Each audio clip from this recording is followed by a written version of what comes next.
are in a brand new discussion series called The Cure, Healing an Epidemic of Loneliness. About a year ago, someone sent me a podcast episode of the Joe Rogan Experience. It's one of the top podcasts out there if you're really into podcasting world. And he had a doctor on, and they began to discuss, and someone sent me the clip where they really get into this discussion, that how loneliness is a real health risk, specifically in America, but in a lot of the modern world, how that loneliness is actually becoming an epidemic in our world. And it may seem weird because we feel more connected than ever, right? There's social media. There's, globally, I can call someone and see their face, no matter where they are in the world, it seems like, and talk to them face to face over my phone or computer. And we seem so connected, but yet it seems as though the research, the medical research, psychological research, social research is leaning towards loneliness being a very real epidemic and a very real problem. In an article on WebMD, it says people who are lonely are up to 32% more likely to die early than their connected peers. Lack of social connection has a significant effect comparable to other leading indicators of risk for early death, says Julianne Holt-Lundstadt, who is a professor of psychology at BYU. So she compares loneliness to other high risks such as smoking or obesity as a very real health issue, that this social issue affects us in our health. Listen to this. In 2015, researchers at UCLA discovered that social isolation triggers cellular changes that result in chronic inflammation, predisposing the lonely to serious physical conditions like heart disease, stroke, metastatic cancer, and Alzheimer's. And one other 2015 analysis pulled data from 70 different studies following 3.4 million people over 7 years. And they found that lonely individuals had a 26% higher risk of dying. And it rose to 32% if they lived alone. And over the past 50 years, the share of U.S. households has changed, and the households consisting of one person has more than doubled in the last 50 years. And it's now the second most common household type, ahead of married couples with minor children. Living alone is most prevalent in large cities, and we've seen an urbanization of America, and where 40% of households are single occupant. When I look around, even downtown Las Vegas, and I recently had a chance to tour a new building coming in the Arts District, and the units were single occupant units, and they do whatever they can to create a communal living space for sure. But ultimately, their target audience in the city center here, even in Las Vegas, is single occupant homes. And according to a 2016 Viceland UK census, loneliness was the #1 fear of young people today, ranking ahead of losing a home or a job. 42% of millennial women were more afraid of loneliness than of a cancer diagnosis. Let's continue, right? There's a survey of more than 20,000 U.S. adults 18 and older, and this was a relatively brand new survey that came out. It says that nearly half of Americans report sometimes or always feeling alone. 1 in 4 Americans rarely or never feel as though there are people who understand them. And 2 in 5 Americans sometimes or always feel their relationships are not meaningful and they are isolated from others. 1 in 5 report they rarely or never feel close to people, and that they don't have anyone they can talk to. And Americans who live with others are less likely to be lonely compared to those who live alone, where people who live alone, it's almost 50% of people who live alone would say they feel lonely, and it goes up if you are a single parent living with a child, that loneliness factor goes up even more. And only around half of Americans have meaningful in-person social interactions on a consistent basis, where they're spending quality time with a friend or a family, and having meaningful conversations. And one of the most striking things about all of this research is that Gen Z, the adult generation that's only really about 4 or 5 years into adulthood right now, seems to be the loneliest generation, and worse off than even older generations where we would normally see loneliness be an issue. There's there's even a class at USC. I heard an interview recently with the dean of religious studies at USC, and he was talking about loneliness in these 18 to 22 year olds that are there's devastating effects on their life, in how they have a class called How to Make Friends. You don't get credit for it, right? But it's a class on how to make friends, and there's a waiting list just to get in to this class. Well, why? Because we may be more connected than ever digitally, but we are growing more and more lonely as individuals and as a culture and as a society. And this is a real problem. Loneliness is a very real issue affecting every generation, causing us to miss the full life God intends for us. Because I think that what God wants for you and for me is a full life where we are loved and we love. And so if this is affecting us socially, mentally, emotionally, health in our physical health as well, I believe that it is ultimately at the root, a spiritual issue. And my goal through this series, what I hope to accomplish, is for all of us to get to the root of the loneliness that maybe we feel. And maybe this time of like quarantine and not going out and things shutting down has made that worse for you. You feel this the depth of despair, right? That is closing in on. Maybe it's made it worse. Maybe relationships that you had that were maybe helping you be happier or healthier, and you just don't have them anymore, and you're missing that. And this time has grown that in you. I want you to know you're not alone in that. And that through this series, while this began to be planned a year ago, and we're talking about a cure and an epidemic, this has been in the works for a while, because this is a real problem that happened even before this time. And I feel like right now we are just laser focused on the real damaging effects of loneliness in our life. And so my hope is that this is a healing discussion for all of us as we struggle with this. So I want to kind of look first, as we get into this, at what loneliness is and isn't, and what we're actually talking about, so that we can get to a really fine-tuned idea as we continue throughout this series, and certainly today. So first off, loneliness isn't being alone or being isolated, right? There's plenty of people who know how to spend time alone or be in isolation for a time, and they don't feel lonely, and they're not in this, they're not experiencing loneliness.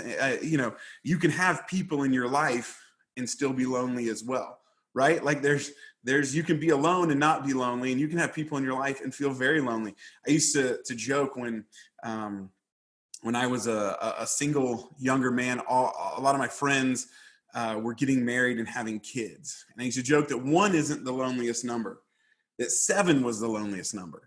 Because when you go to Applebee's and you ask for a table of 7, everyone's coupled up except for that guy at the end of the table, which was me. And I oftentimes felt very outside of what was going on.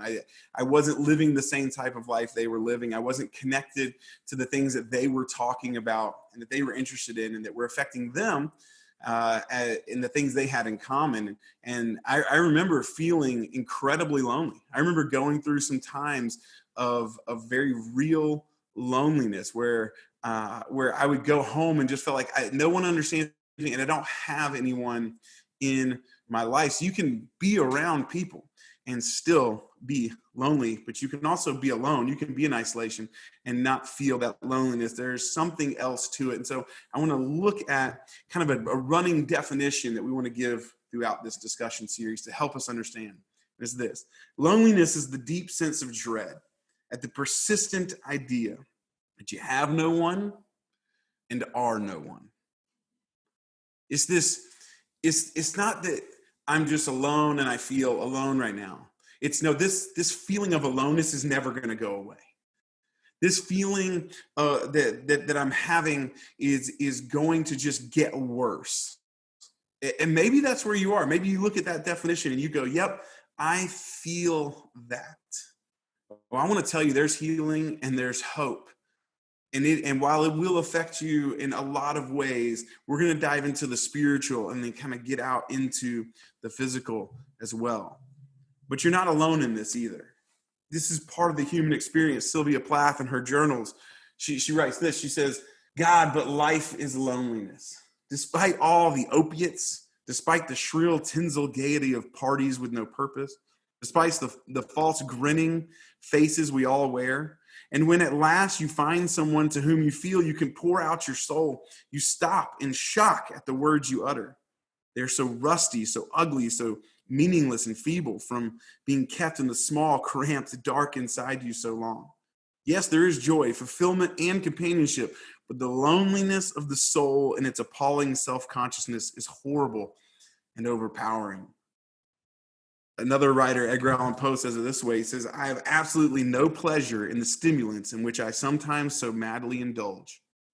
It has not been in the pursuit of pleasure that I have periled life and reputation and reason. It has been the desperate attempt to escape from torturing memories, from a sense of insupportable loneliness and a dread of some strange impending doom. And I think both of them kind of point to the things that they turn to heal loneliness. And it's interesting to me that how often in search of healing our loneliness, we turn to people and pleasures that end up hurting us even more deeply. Like if you struggle with a pornography addiction, my guess is you got there not because you loved the art of pornography, but because you were trying to heal some kind of loneliness, to fill a void in your life.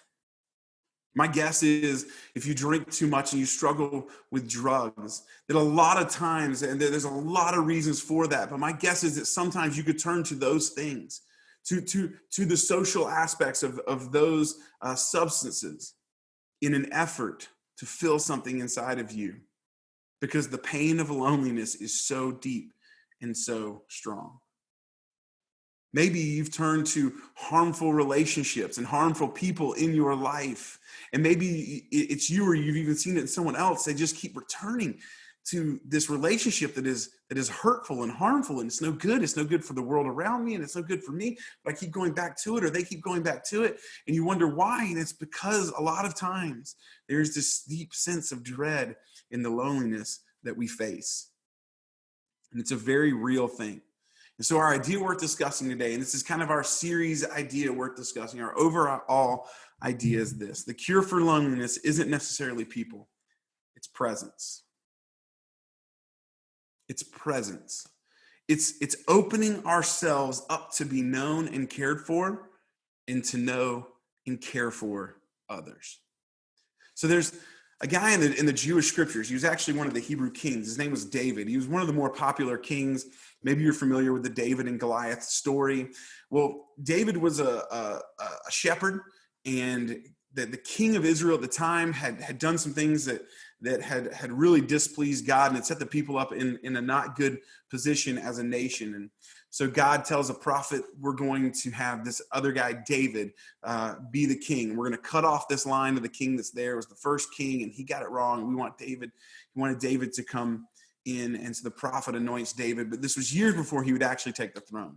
And David, while he rose to popularity and fame through through killing Goliath, and there were songs about him that made him famous, and he actually was a musician himself, and he would play for the king to help ease the king's spirit. And the king realizes that he's going to be crowned king next, and his line's going to be cut off, and he chases David. He tries to kill him over and over and over again. And in these moments, David, as a singer-songwriter, writes these songs of despair, of loneliness, where he cries out to God about his situation, where he feels like everyone on all sides of me is just trying to kill me. I'm isolated, I'm alone, I'm in danger, and he really pours it out. David, as a singer-songwriter, as many singer-songwriters, does a great job of putting into words what many of us feel and many times, and this seems to be his outlet.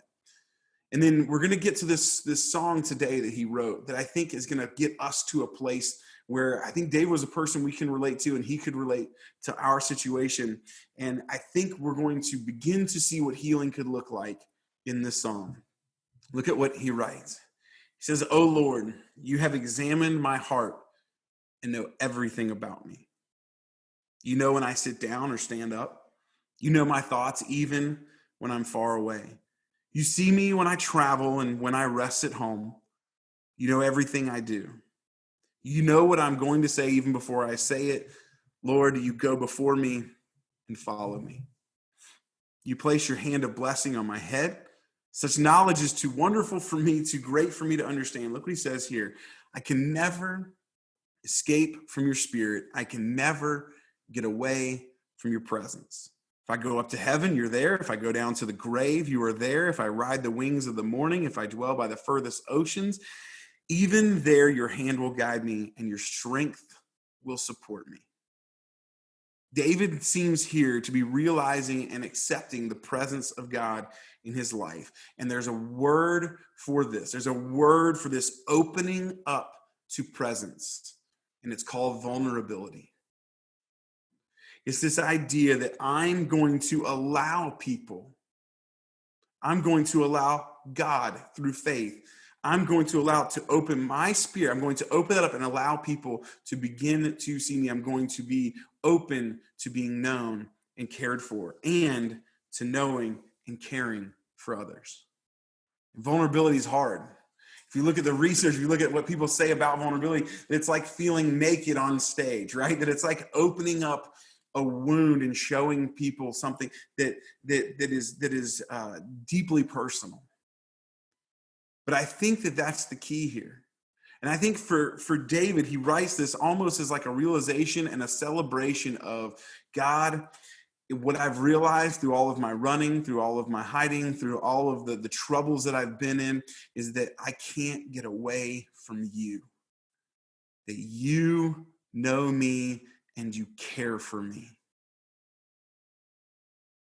And maybe you know people that love and care for you, but this divine care, this divine vulnerability has been tough for you spiritually. Maybe because you just don't believe there's a God. Maybe because the God that you were handed in your younger days or in a different life or in a certain faith tradition just doesn't seem real to you. It doesn't work for you anymore. It doesn't make sense to you, and you feel far away. But what David realizes is, I can't get far away from God. Because everywhere I go, God is already there. And I can feel, if I pay attention, if I realize it, I can feel and know the very presence of God.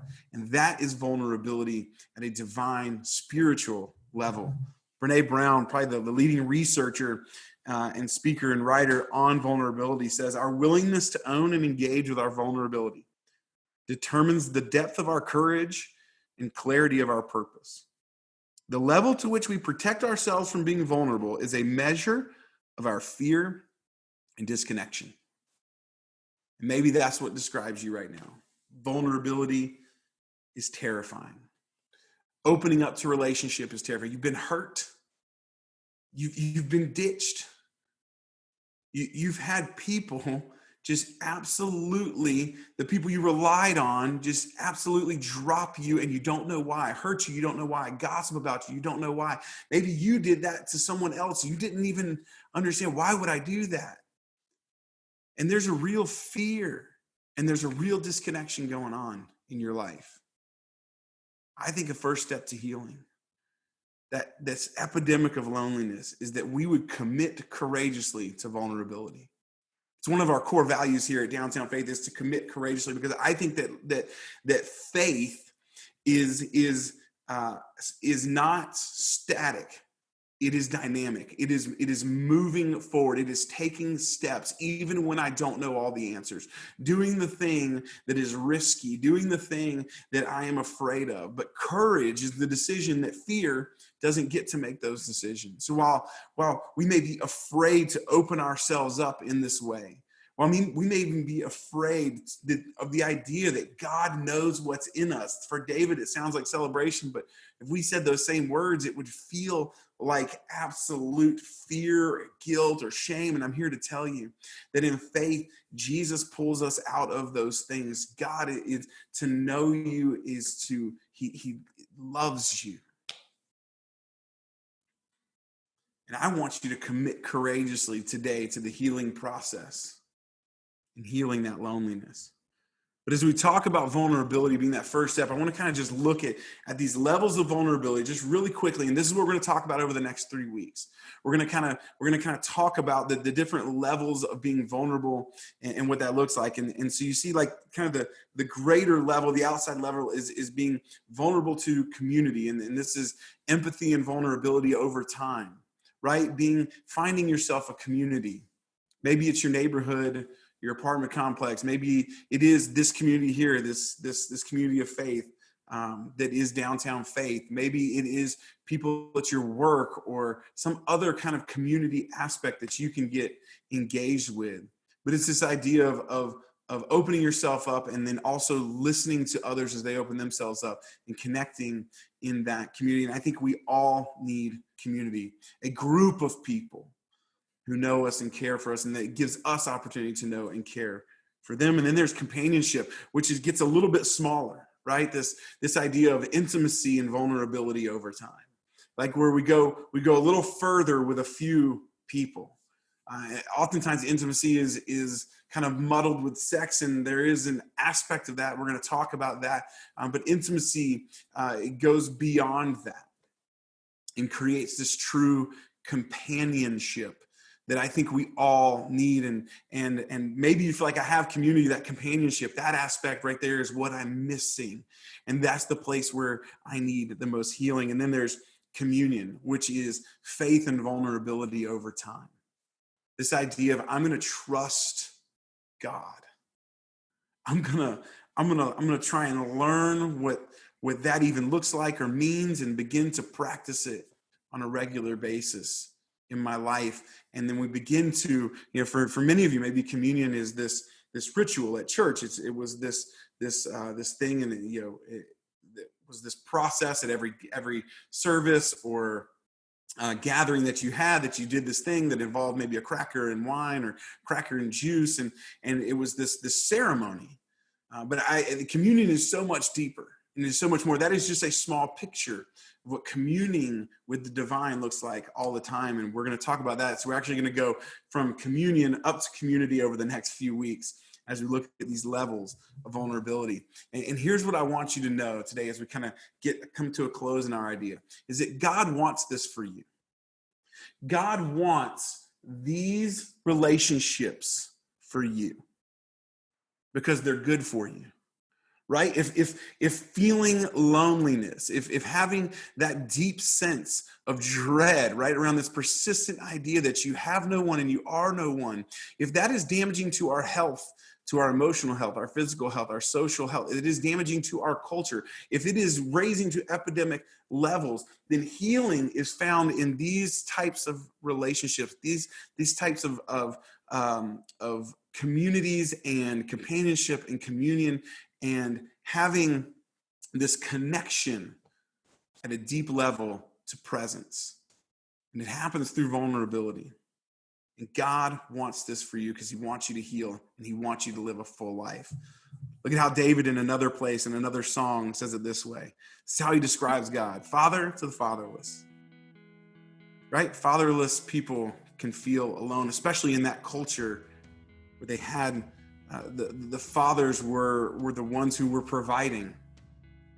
If you didn't have a father, you didn't have a name, you didn't have a lineage, you didn't have a belonging. And he says, no, from God is father to the fatherless, defender of widows. Widows and orphans were always kind of clumped together as the most vulnerable people. It's like this: God is whoever those most vulnerable people need them to be. This is God, whose dwelling is holy. I love this next line. God places the lonely in families. He sets the prisoners free and gives them joy. God wants to give you the presence that you need in your life. Because the cure for loneliness isn't necessarily people, it's presence. And being present to yourself, to God, to others. It's what we're going to talk about in this series. And my hope is that even through these discussions virtually at this virtual table, that you will begin to opening up to the idea that you can be known and cared for, and that you can know and care for others. That is my hope today.